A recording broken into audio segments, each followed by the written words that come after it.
قرآن مجید کی جو موجودہ صورت ہے یعنی صورتوں کی ترتیب، کیا یہ اسی طرح لوح محفوظ میں بھی محفوظ تھا؟ شاباش، کیا سوال پوچھا ہے۔ حضور اقدس صلی اللہ علیہ وسلم نے اس کی ترتیب خود بنائی یا وحی الہی تھی؟ لا حول ولا قوت الا باللہ۔ یہ جناب والا کس فتنے میں آپ ڈالنا چاہتے ہیں امت کو؟ ہمارے عقیدے کا حصہ ہے اہل السنہ کا کہ قرآن اپنی موجودہ ترتیب میں یہ ٹھیک اسی طرح ہے جس طرح لوح محفوظ میں، اور اللہ تعالیٰ نے ٹھیک اس کی ترتیب جو دنیا میں دی ہے یہی ترتیب خدا کے ہاں۔ جتنی روایات اس موقف کے خلاف ہیں یا تو وہ راویوں کا جھوٹ ہے یا ان میں کوئی نہ کوئی رافضی شیعہ راوی ہے۔ ہم قطعاً یہ ماننے کو تیار نہیں ہے کہ قرآن کریم کی ترتیب کوئی اور ہے اللہ کے ہاں، اور یہ وہ فتنہ ہے جو ہمارے زمانے میں سر اٹھا رہا ہے، اور اس کو نام انہوں نے دیا ہے ترتیب نزولی، کہ حضور صلی اللہ علیہ وسلم پہ جیسے قرآن نازل ہوا تھا، آؤ ہم قرآن کو نئے سرے سے اسی طرح مرتب کریں۔ اگر یہ بات صحیح ہے، اگر صحیح نہیں تو اللہ تعالیٰ معاف فرمائے، اگر یہ بات صحیح ہے جو مجھے غامدی صاحب کے بہت سے دوستوں نے بتائی ہے کہ ہم لوگ اس ترتیب پہ لانے کی کوشش کر رہے ہیں، تو یہ نہایت شدید گمراہی ہے۔ قرآن کو مشکوک بنانا ہے۔ اسی لیے توسی اور 4 بڑے بڑے شیعہ علماء وہ سب اس بات کے قائل تھے کہ ترتیب نزولی میں ہونا چاہیے، یہ تو ترتیب ابوبکر اور عمر کی دی ہوئی ہے، اسی لیے وہ اس قرآن کے بارے میں شک کرتے ہیں۔ کہاں سے ترتیب نزولی؟ ترتیب نزولی کا مطلب یہ ہے کہ اقرأ بسم ربک الذی خلق کی 5 آیتیں لکھیں، اور پھر اس کے بعد یا ایھا المدثر کی کچھ آیتیں لکھیں، وربک فکبر وثیابک فطہر، اور اس کے بعد سورہ فاتحہ لکھ دیں۔ قرآن بچوں کا کھیل بنانا ہے؟ ہم میں سے کوئی اس بات کا قائل نہیں ہے کہ قرآن کی کوئی ترتیب نزولی ہے، ہم قطعاً نہیں اس چیز کو مانتے۔ یار اگر اللہ نے قرآن کو ترتیب سے نہیں نازل کیا اور یہ ترتیب جو ہے یہ نہیں ہے، تو حضور اقدس صلی اللہ علیہ وسلم خود کیسے پڑھتے تھے، قرآن مجید کی تلاوت کیسے کرتے تھے؟ شیعہ اور سنی دونوں کی کتابوں میں آیا ہے کہ رسول اللہ صلی اللہ علیہ وسلم نے فاتحہ کے بعد بقرہ پڑھی، پھر آل عمران پڑھی، پھر یہ پڑھا، پھر یہ پڑھا، پھر یہ پڑھا۔ اگر ترتیب نزولی اصل ہے اور وہ ترتیب نہیں ہے جو یہ ہے، تو رسول اللہ صلی اللہ علیہ وسلم کیا کرتے رہے؟ سیدنا ابوبکر رضی اللہ عنہ نے کہاں سے ترتیب دلوائی؟ اور اس سے بھی بڑی گمراہی کہ حضرت امام مہدی جب آئیں گے تو وہ قرآن لے کے آئیں گے ترتیب نزولی کے متعلق۔ یہ اتنی بڑی گمراہی ہے کہ جامع الازہر کے بعض علماء اس میں شریک ہو گئے۔ خدا انہیں بھی اور ہمیں بھی ہدایت پہ رکھ کے، قطعاً یہ بات نہیں مانی جا سکتی۔ قرآن مجید کی جو موجودہ صورت ہے اللہ نے اسی طرح اس ترتیب کو رکھا ہے۔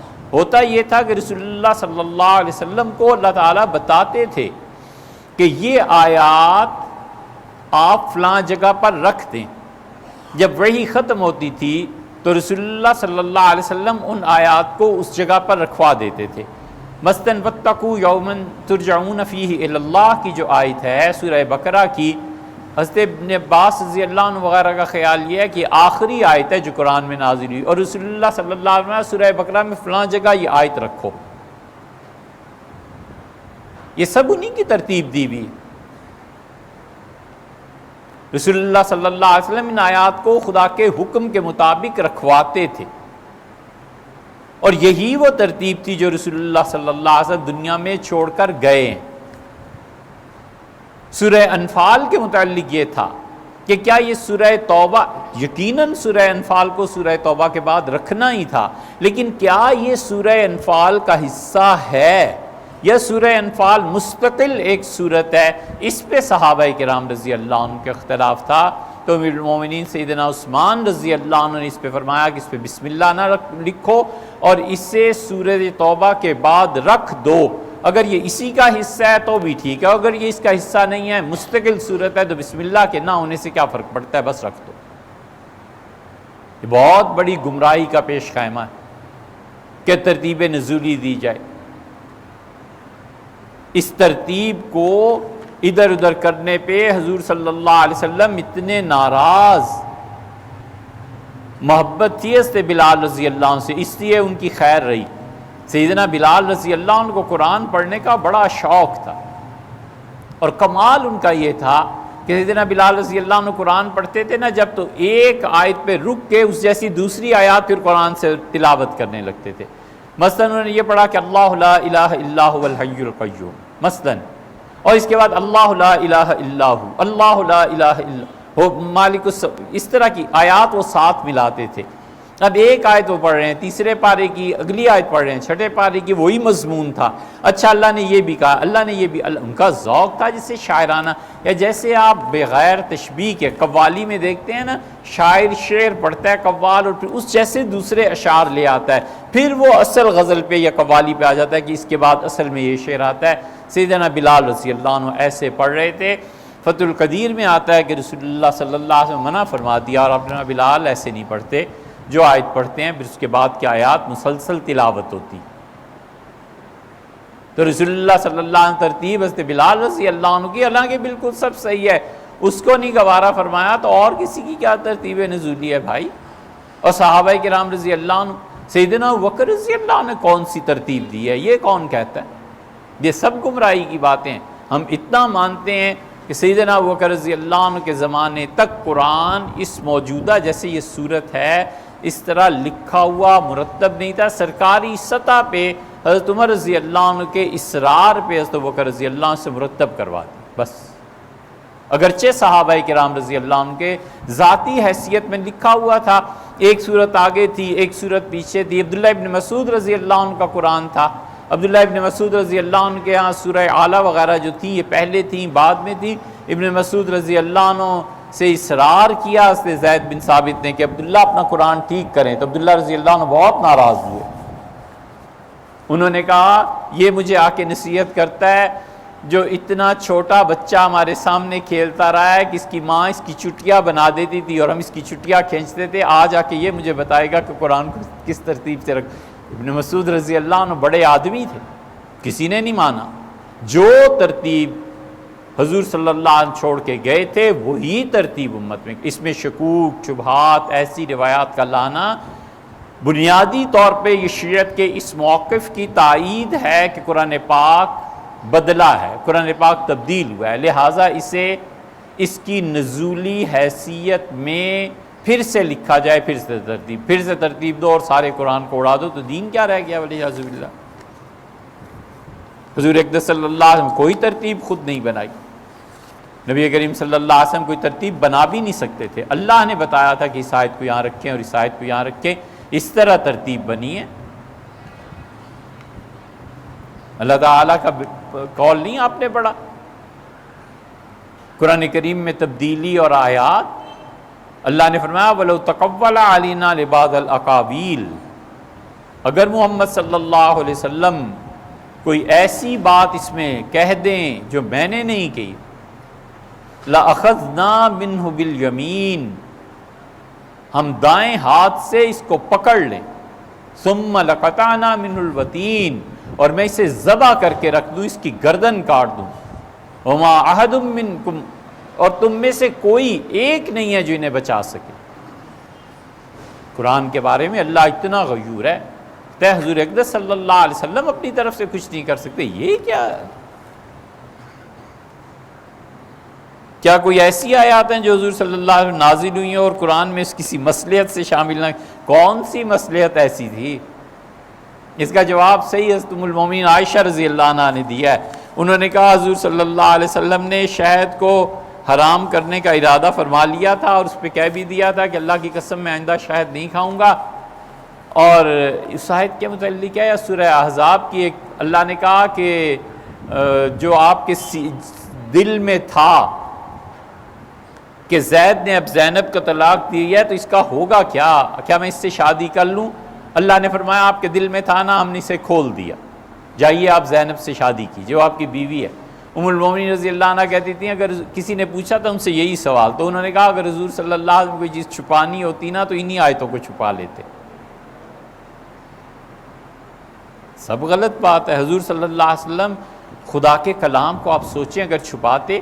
اللہ نے کہا بلغ ما انزل الیک من ربک، آپ پہنچائیے امت تک ہر وہ چیز جو ہم نے آپ پہ نازل، اور اگر آپ نے نہ پہنچائی فما بلغت رسالتہ، آپ نے رسالت کا حق ادا نہیں کیا. ٹھیک یہی وہ آیت ہے جس کے بارے میں یہ سوالات جس قسم کے اہل تشیع کے یہاں آتے ہیں. وہ کہتے ہیں اس آیت میں اللہ نے حضور صلی اللہ علیہ وسلم کو کہا تھا کہ یہ آپ بتائیے امت کو جو چیز میں نے آپ پہ نازل کیا، اور اگر آپ نہیں کریں گے تو آپ نے رسالت کا حق ادا نہیں کیا.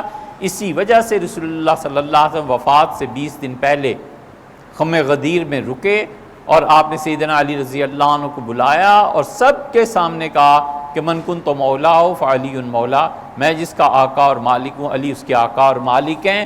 اللہ نے اس آیت میں حکم دیا تھا کہ خلافت علی کے سپرد کر کے جائیں. ہم کہتے ہیں سیدھی سادی بات ہے، حضور صلی اللہ علیہ وسلم حکم تھا تو کہہ کیوں نہیں گئے؟ کہہ دیتے نا کہ خلیفہ یہی ہوں گے، ختم ہو جاتی بات بس. پھر بنو ہاشم میں سیدنا علی رضی اللہ عنہ اکیلے ہی مدینہ منورہ میں تھے، 100 سے زیادہ آدمی تھے سیدنا علی رضی اللہ عنہ اس ہاشمیوں کے. اٹھ کھڑے ہوتے، لڑ لیتے. سیدنا علی رضی اللہ عنہ جیسے آدمی صفین میں ام المومنین عائشہ، طلحہ، زبیر رضی اللہ عنہ کے مقابلے میں 1 انچ پیچھے نہیں ہٹے. حضرت زبیر رضی اللہ عنہ جب آمنے سامنے ہوئے ہیں میدان جنگ میں تو حضرت علی رضی اللہ عنہ کا زبیر وہ دن یاد ہے جب تم اور ہم بنی سعادہ میں ملے تھے اور حضور صلی اللہ علیہ وسلم تشریف لائے تھے، اور نبی کریم صلی اللہ علیہ وسلم نے فرمایا تھا کہ زبیر علی کیسے ہیں، تو تم نے میری تعریف کی تھی، اور پھر آپ نے فرمایا تھا زبیر یاد رکھنا جس دن تم علی کے مقابلے میں آؤ گے نا اس دن علی حق پہ ہوگا، تم نہیں ہوگے. حضرت زبیر رضی اللہ عنہ نے تھپڑ مارا کھینچ کے اپنے گھوڑے کے منہ پہ اور کہا حضرت میں بھول گیا تھا، کہ حضرت میں واپس چاہتا ہوں، میں بھول گیا تھا، یاد نہیں رہا. وہ واپس چلے گئے. ام المومنین عائشہ رضی اللہ عنہ سے رسول اللہ صلی اللہ علیہ وسلم نے کہا تھا کہ میں نے ایک چیز دیکھی ہے. عرض کیا کہ کیا؟ آپ نے فرمایا حواب کے مقام پہ میری بیویوں میں سے ایک جائے گی اور اس رات اس پہ کتے بھونکیں گے وہاں پہ، اور اسے چاہیے کہ وہ واپس آئے. ام المومنین عائشہ رضی اللہ عنہ نے بصرہ گئے جو سفر اختیار کیا، جب اس مقام پہ پہنچی تو ساری رات کتے بھونکتے رہے، سو نہیں سکی. تو صبح اٹھ کے پوچھا کہ یہ کیا ہے، یہ وہ مقام تو نہیں آ گیا حواب؟ تو لوگوں نے کہا نہیں. فرمایا مجھے لگتا ہے یہی ہے، کیونکہ حضور صلی اللہ علیہ وسلم سے فرمایا تھا میں واپس پلٹتی ہوں، جاتی ہوں واپس. لیکن لوگوں نے گواہی دی، جو جھوٹے تھے انہوں نے گواہی دی. ان کا ام المومنین یہ اس جگہ نہیں ہے، وہ جگہ اور کہیں ہے، یہ تو اور جگہ ہے. ام المومنین رضی اللہ عنہ نے تسلیم کر لیا اور آگے تشریف لے گئی. سیدنا علی رضی اللہ عنہ 1 انچ نہیں ہٹے اپنے موقف سے، اور وہ علی ڈر جاتے خلافت صدیقی اور فاروقی سے. سبحان اللہ، لا حول ولا قوت الا باللہ. سیدنا علی رضی اللہ عنہ ہمارے نزدیک یہ اعمال السنہ کا عقیدہ ہے. جو بھی ان کے مقابلے میں آیا ہے سیدنا علی رضی اللہ عنہ اس معاملے میں اس کی نسبت سے زیادہ حق پہ تھے. ان کا اجتہاد درست تھا، اور ان کے مخالفین کا اجتہاد انہیں کہرا ثواب ملے گا وہ درست نہیں. حضور صلی اللہ علیہ وسلم نے سیدنا علی رضی اللہ عنہ کو صحابہ کرام رضی اللہ عنہ کے سامنے کھڑا کر کے کہا کہ الحق معاذ، الحق معاذ، حق اس کے ساتھ ہے، سچائی اس کے ساتھ ہے، علی حق تمہارے ساتھ ہے. اور دعا کی اور فرمایا اللہ حق کو ادھر پھیر دے جدھر علی چل پڑے. سیدنا علی رضی اللہ عنہ خلافت راشدہ ہے، کوئی معمولی آدمی تھے. یہ کیسے ممکن ہے کہ یہ سب کچھ ان کے سامنے ہوتا رہا اور حضور صلی اللہ علیہ وسلم آیتیں بھی چھپاتے رہے، اور ان کی خلافت کا اللہ نے حکم بھی دے دیا تھا، وہ بھی رسول اللہ صلی اللہ علیہ وسلم یہ کہہ کے تشریف لے گئے. سیدنا علی رضی اللہ عنہ کا حال یہ ہے کہ آخری رات رسول اللہ صلی اللہ علیہ وسلم جو گزری ہے دنیا میں، جس کی صبح کو انتقال فرمایا ہے، رات طبیعت زیادہ بوجھل تھی تو کسی کام سے سیدنا علی رضی اللہ عنہ کو بھیجا تھا. ساری بیویاں جمع تھیں. تو تھوڑی دیر کے بعد فرمایا علی نہیں آئے. عرض کیا گیا نہیں آئے. پھر دوبارہ پوچھا، یہ ان کے ہماری سب کتابوں میں ہے. فرمایا علی نہیں آئے. عرض کیا گیا آپ کے کام پہ ہی گئے ہوئے ہیں. تیسری مرتبہ اور پھر سیدنا علی رضی اللہ عنہ آ گئے. اور سیدنا علی رضی اللہ عنہ کہتے تھے میں رسول اللہ صلی اللہ علیہ وسلم پہ میں نے دیکھا، مجھے یاد فرمایا ہے، پھر مجھے دیکھ کے خوش ہوئے تو آپ کی ساری بیویاں دوسرے کمرے میں چلی گئیں، کیونکہ وہ سمجھ گئی تھی کہ آپ مجھ سے تنہائی میں کوئی بات کہنا چاہتے ہیں۔ تو رسول اللہ صلی اللہ علیہ وسلم اونچا نہیں بول سکتے تھے۔ سیدنا علی رضی اللہ عنہ کہتے ہیں میں نے چارپائی کی پٹیاں پکڑی اور میں اس وقت کڑیل جوان تھا، کیا 30 سال کے ہوں گے، 28 سال کے ہوں گے، اور کہا میں جھک گیا رسول اللہ صلی اللہ علیہ وسلم پہ، اپنا کان ان کے ہونٹوں سے میں نے لگا دیا اور اتنی طویل بات کی، اتنی طویل گفتگو مجھ سے فرمائی کہ میرے کندھوں میں، شانوں میں درد ہونے لگا، میں اتنی دیر جھکا رہا۔ یہ ان کی خصوصی سیدنا علی رضی اللہ عنہ حضور صلی اللہ علیہ وسلم گھر تشریف لے گئے، اور یہ دونوں فاطمہ اور ان کے شوہر رضی اللہ عنہ کہتی تھی ایک کھال تھی ہمارے پاس دمبے کی، ہم غریب لوگ تھے، اس دمبے کی کھال میں ہم دونوں لیٹے ہوئے تھے، تو رسول اللہ صلی اللہ علیہ وسلم کے چاپ قدمی پاؤں کی آواز ہم نے سنی تو فاطمہ مجھ سے رضی اللہ عنہ الگ ہونے لگی، اتنے میں کھٹک رسول اللہ صلی اللہ علیہ وسلم دروازہ کھول دیا اور فرمایا دونوں اپنی، تو فاطمہ رضی اللہ شرم کی وجہ سے کھال کھینچ لی، اپنے چہرے پہ لے لی، تو رسول اللہ صلی اللہ علیہ وسلم بس لیٹے رہو ایسی جیسے تم، اور جا کر ہم دونوں کے پاؤں کے درمیان بیٹھ گئے اور فرمایا فاطمہ میری بیٹی کیا چیز مانگتی ہو، میں خوش ہو کے دوں یا تم کچھ مانگو؟ تو فرماتی تھیں سیدنا علی رضی اللہ عنہ نے میرے کان میں کہا اپنی کچھ رائے نہ دینا، کہو جو آپ فرمائیں، تو میں نے کہا جو آپ کی مرضی ہو ابا وہ دے دیں۔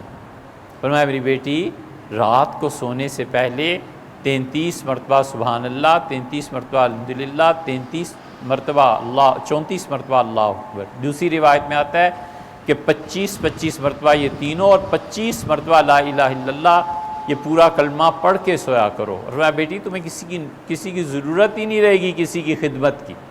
یہی ہوا، فاطمہ رضی اللہ عنہ آنن فانن چل پڑی۔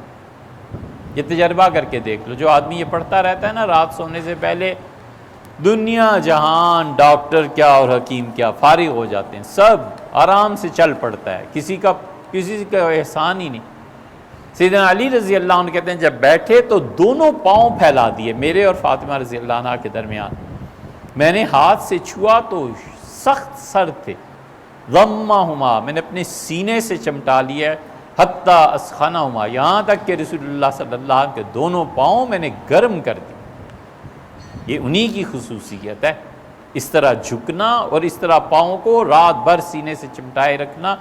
حضور صلی اللہ علیہ وسلم کے پاؤں سے کیا علوم تھے جو منتقل ہوئے ہوں گے سیدنا علی رضی، ایسا آدمی اور ڈر جائے اور فضول بات۔